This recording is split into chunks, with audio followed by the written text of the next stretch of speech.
Boker Tov, good morning. We continue with a 3-minute daily dose of Torah. Yesterday we took a little break, looked back at a different section.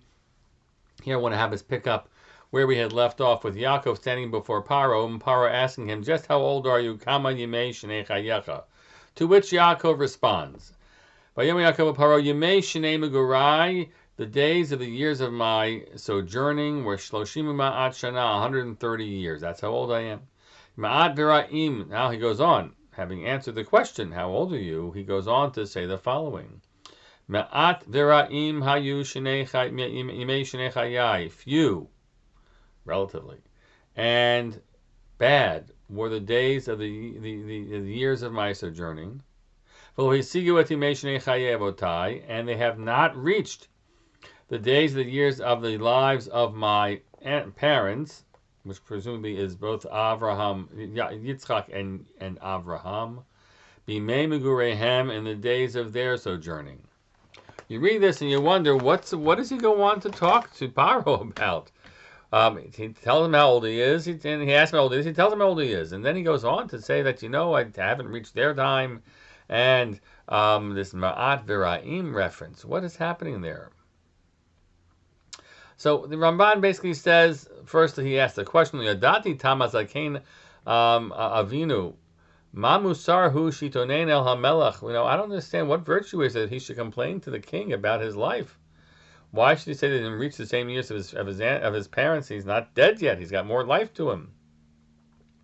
And so he goes on to say that he's trying to answer the question. If the premise of Pharaoh's question is that he's he sees this man before him, in different interpretation we had until now, who looks really, really old.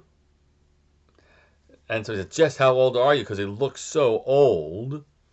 Yaakov's response is, don't be surprised, says the Ramban, that I look this way because I have been through a heck of a lot.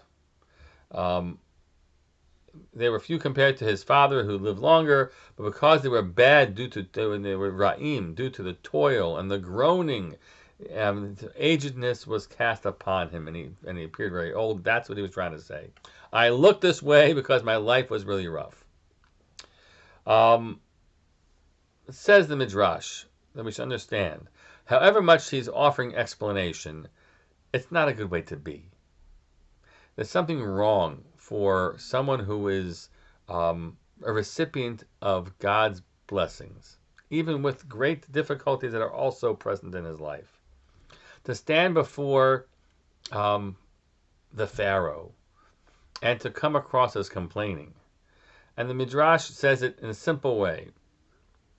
Amar Rabbi Shimon ben Yochai, Lefi shekarat tegar b'shloshim shalosh tevot, since he complained with 33 words, Lefikach nimna mechayab shloshim v'shalosh shana, so God withheld from him 33 years of life that would have been the extent of his life. He would have lived much longer than he does.